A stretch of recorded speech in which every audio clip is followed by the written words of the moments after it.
¿Sabes qué está haciendo Jesús por nosotros en este momento?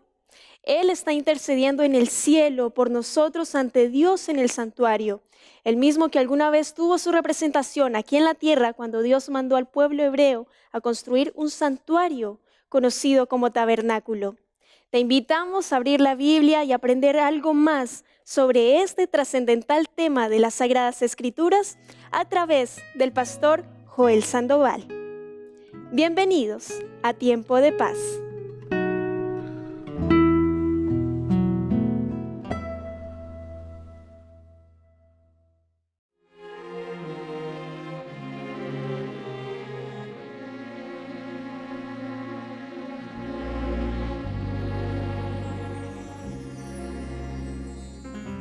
Padre nuestro que estás en los cielos, santificado es tu nombre. Venga tu reino, se haga tu voluntad, en la tierra como en el cielo. Danos el pan de cada día y perdónanos tú, así como nosotros, líbranos de tentaciones y presérvanos del mal.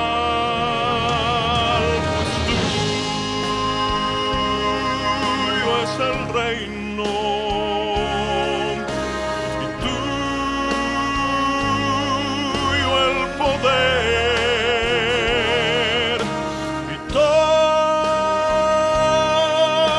la gloria por siempre y siempre, por siempre.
¿Cómo están, queridos amigos? Es un gusto poder saludarles en esta ocasión especial de Tiempo de Paz, en donde queremos estudiar las Escrituras, la Palabra de Dios, tener un momento de oración, especialmente que durante estos minutos sea Dios que nos pueda hablar a nuestra vida, a nuestro corazón. Para eso te quiero invitar a que podamos orar a nuestro Dios, para que Él sea la parte importante en esta hora. Querido Dios y Padre, en esta hora muchas gracias te damos porque estamos junto a nuestros amigos con la intención de abrir tu palabra y escuchar tu voz. Pedimos que el mensaje celestial sea a través de tu palabra lo que nosotros queramos para nuestra vida conforme a tu santa y divina voluntad. Bendícenos, lo pedimos en el nombre de Jesús. Amén. Muy bien, durante toda esta serie que estamos dando inicio, ya que es una serie bastante extensa, porque cuando hablamos del santuario no solamente nos restringimos a lo que ocurrió a partir del libro de Éxodo hasta el libro de Números o el mismo Deuteronomio, sino que el santuario de Dios o las enseñanzas de Él trascienden todos los tiempos, las edades, las culturas, y no solamente nos damos cuenta que es para el pueblo hebreo, sino que vemos que esta enseñanza bíblica del santuario es el paralelo o el medio por el cual Dios tiene para enseñar un plan de salvación. Plan de salvación universal, por lo tanto trasciende a las edades, los tiempos, incluso a los libros bíblicos. Ya hemos visto algunos elementos del libro de Génesis, de los primeros inicios, y el desafío es poder culminar con nuestros días finales, con el santuario, pero a la luz del libro de Apocalipsis. Pero ya vamos a ir para allá. Hemos estado durante estos capítulos viendo los orígenes, aquellos sacrificios que estaban tal vez manifestando algunos elementos pedagógicos que el pueblo o que los patriarcas estaban comprendiendo. El día de hoy nos vamos a concentrar en el libro de Génesis, el capítulo 22, en tal vez uno de los más completos o significativos sacrificios que ocurren en la historia bíblica. El capítulo 22 de Génesis nos habla precisamente de el sacrificio particular que Abraham realiza para Dios, pero tratándose de su propio hijo. El contexto, todos conocemos, en el capítulo 12 de Génesis, Dios le da una promesa a Abraham, en ese tiempo se llamaba Abram, el cual haría de él una nación grande y sería bendición para muchas naciones, muchas familias de la tierra. Pasó el tiempo y en el capítulo 15 dice que Abraham nuevamente le pregunta a Dios y Dios le ratifica aquella promesa. Y así el capítulo 17 posteriormente dice que Abraham, desconfiando del cumplimiento de la promesa divina, él comienza a intentar tener hijo de acuerdo a la cultura como la sociedad en aquel tiempo lo hacía.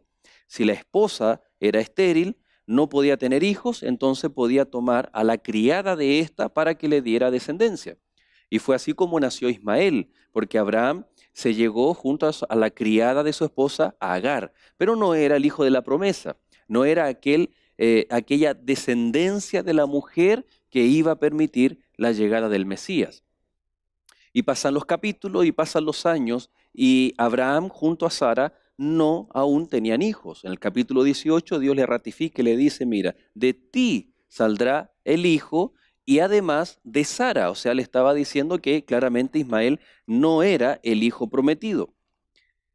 Pero avanzan los años y la verdad que fueron alrededor de 25 años desde que Dios le da la promesa a Abraham acerca de tener hijos, tener herencia, 25 años hasta que nace su hijo llamado Isaac, el hijo de la promesa, el hijo anhelado y esperado. Obviamente esta promesa de este primogénito, como es reconocido, es un primogénito, pero no fue el primer hijo de Abraham, pero recibe ese nombre por la condición y por la situación que él tenía. Era el hijo que iba a permitir que el pueblo de Dios siguiera en su cronología, en su genealogía, hasta llegar al cumplimiento del Mesías. El capítulo 22, como decíamos, es muy interesante porque dice, aconteció después de estas cosas que Dios probó a Abraham y le dijo, Abraham, y éste respondió, aquí estoy. Y Dios le dijo, toma ahora a tu hijo, tu único, Isaac, a quien amas, y vete a tierra de Moría y ofrécelo allí sobre uno de los montes en holocausto para mí. Aquí la verdad que uno puede inferir muchas cosas. Dios le dice, Abraham, toma a tu único hijo. Y la pregunta obvia es, ¿Isaac era el único hijo que tenía Abraham?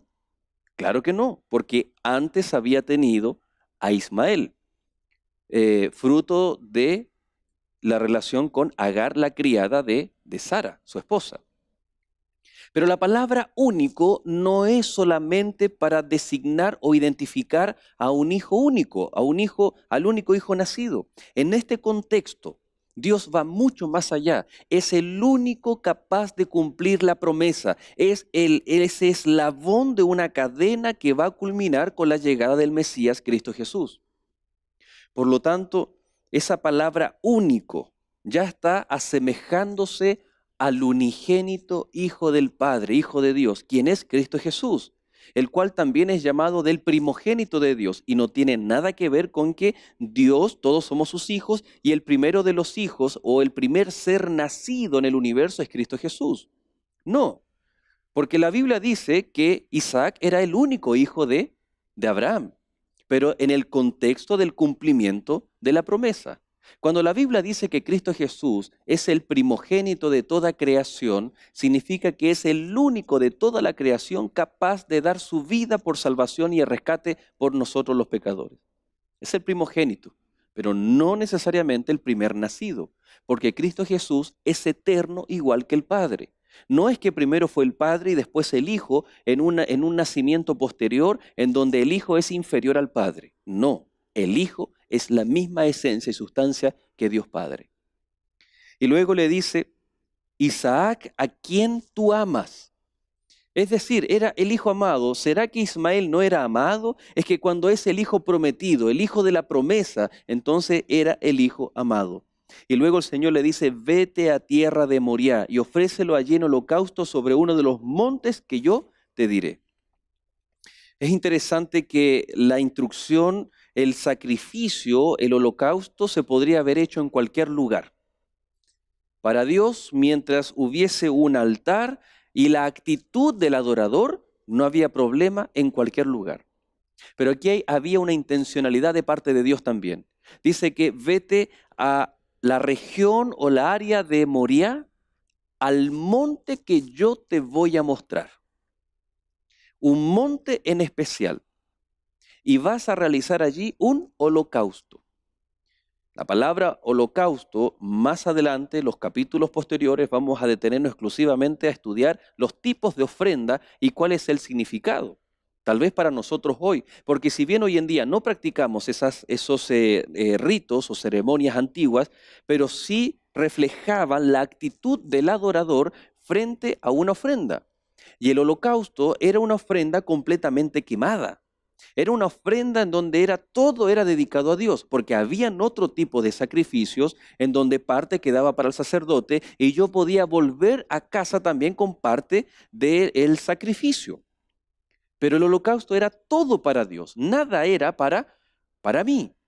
Era una entrega total, por lo tanto lo que Dios le estaba pidiendo a Abraham era entrégame completamente a tu hijo. Diferente fue el caso de Ana, en donde Ana consagra a su hijo Samuel y lo dedica a Dios y lo lleva de pequeñito al santuario. Lo entrega a Dios, pero aún así ella una vez al año podía ir a ver a su hijo. Es una entrega, podríamos decir, casi total. Ella se tenía que desprender de su hijo, pero aún mantenía el lazo y el nexo con su hijo. El caso de Abraham es diferente, porque Dios le pide un holocausto, su hijo en holocausto, es decir, una ofrenda completa para mí. Es decir, tú de alguna forma te tienes que desprender de todo tu hijo. El texto bíblico dice que Abraham es el padre de la fe, amigo de Dios. Y este era el momento en el cual Dios estaba estableciendo los parámetros necesarios para el servicio de los sacrificios y posteriormente el santuario. Era a través de la fe. Todo este servicio, la obediencia a Dios, involucra en primer lugar la fe. ¿Por qué yo obedezco a Dios? Porque creo y confío en Él, porque lo conozco, porque tengo fe y confianza en Dios. Existen tal vez muchas personas que creen o pretenden creer que el cristianismo es un conjunto de reglas, de normas que hay que seguir obligatoriamente. Algunos dicen, tu iglesia no te permite hacer esto y esto otro. No, no se trata de una iglesia, no se trata de un líder religioso, no se trata de tal vez un simple cúmulo de creencias o estatutos o normas bíblicas. Se trata de una respuesta.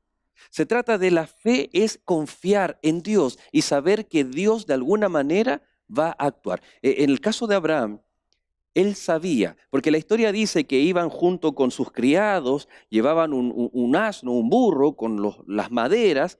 Entonces llegó el momento en que ellos se iban acercando al monte señalado por Dios y desatan la madera del burro, del asno, y le dice a los criados: ustedes permanezcan aquí, porque yo y el muchacho iremos a adorar a Dios y volveremos. Interesante, porque Abraham de alguna manera, a través de la fe, creía en su Dios, creía que Dios de alguna manera le iba a devolver a su hijo. Creía en un Dios de la resurrección, creía en un Dios poderoso, en un Dios dador de la vida. Claro que sí. Pero él tenía claro el concepto de holocausto. Él sabía que al ir a ofrecer, a obedecer por medio de la fe, la obediencia, al ir obedientemente, llamémoslo así, hacia el altar para ofrecer a su hijo, la fe le permitía creer que él volvería con su hijo de alguna manera.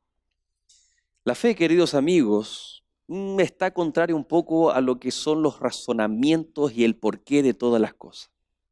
Porque si para todas las cosas nosotros le exigimos un porqué a Dios, entonces estaríamos alimentando nuestra razón y no tendríamos necesidad de la fe. Y obedeceríamos de forma racional. La fe no es ciega.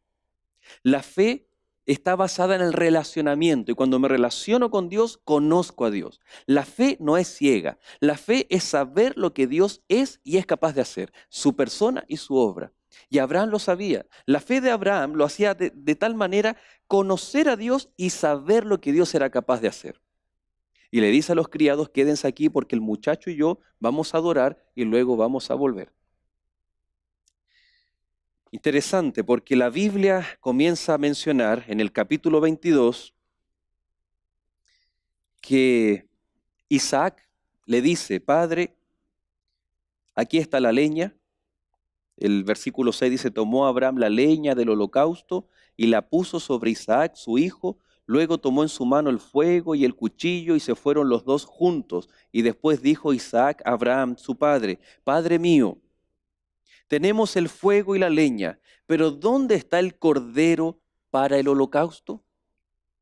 Es interesante que ellos estaban conscientes de lo que era un sacrificio y que Dios les había pedido ir a cierto lugar específico para hacer el holocausto.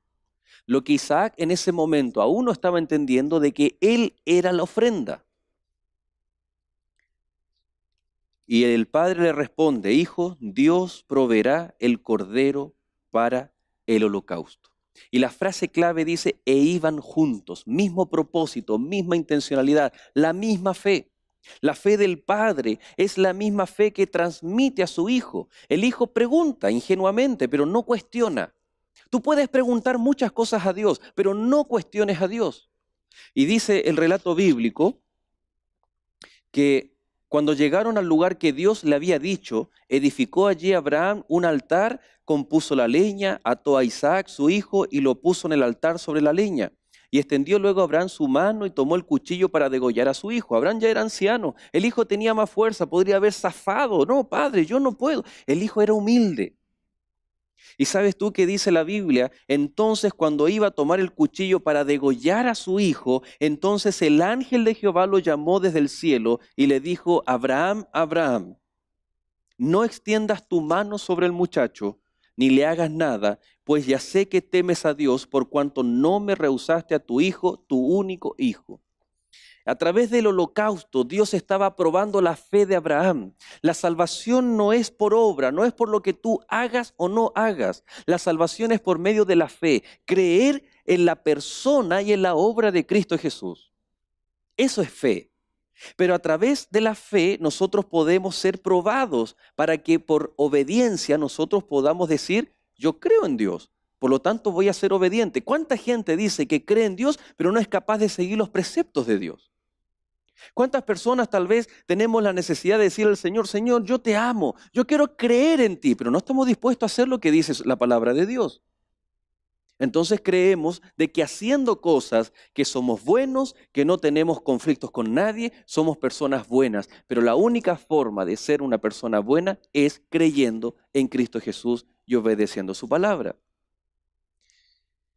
Aquí viene lo extraordinario, porque dice que entonces alzó Abraham sus ojos y vio a sus espaldas un carnero trabado por los cuernos en un zarzal. Y fue Abraham y tomó al carnero y lo ofreció en holocausto en lugar de su hijo. Dios no solamente probó a Abraham su fe, sino que proveyó para el sacrificio. Después de los tiempos, pasaron los tiempos, y ese monte, el pueblo de Dios fue conocido como Jehová Jireh, Dios proveerá. Es decir, la experiencia de Abraham se transformó en el entendimiento de lo que el pueblo de Dios comenzó ese entendimiento que comenzó a tener acerca de Dios. Dios es el proveedor, es decir, mientras yo lleve mi cordero, mi sacrificio, estoy diciendo que Dios va a proveer de aquel cordero que va a quitar el pecado del mundo. Ese carnero que apareció, que Dios proveyó para Abraham, ese cordero Dios no solamente proveyó para Abraham, sino que prevaleció la vida de Isaac. Ese sacrificio era para restaurar la relación también de Abraham. Cuando vamos a los capítulos anteriores, Abraham no era una persona perfecta. Había mentido con respecto a su mujer, a su esposa. Había engañado, o más que engañado, él quería apresurar los designios de Dios y fue y tomó a Agar como esposa o como mujer para tener un hijo. No era la voluntad de Dios. Por lo tanto, nosotros aquí encontramos que incluso el sacrificio y la prueba de fe fue restauradora para Abraham. Él volvió a tener ese relacionamiento personal con Dios a pesar de sus pecados, a pesar de sus malas decisiones. Pero fue claro a través de este sacrificio de que Dios no solamente provee e iba a proveer del cordero para quitar el pecado del mundo, sino también para prevalecer la vida de sus hijos. Querido amigo, a través de este sacrificio, que refleja después todo lo que se hacía en el santuario, pero por eso es clave verlo antes de entrar al santuario. ¿Sabes por qué? Porque todo el sistema del santuario apunta para lo mismo, para la fe, para la adoración a Dios y la gratitud, porque Dios proveerá. Dios ha provisto a su Hijo unigénito, a Cristo Jesús, como la ofrenda para nuestra salvación, para prevalecer nuestra vida y el pecado no tenga la muerte eterna que quiere para nuestra vida. Pero no solamente a nivel macro, sino a nivel personal. El día de hoy Dios es capaz de proveer en tu vida y prevalecer en medio de tus dificultades.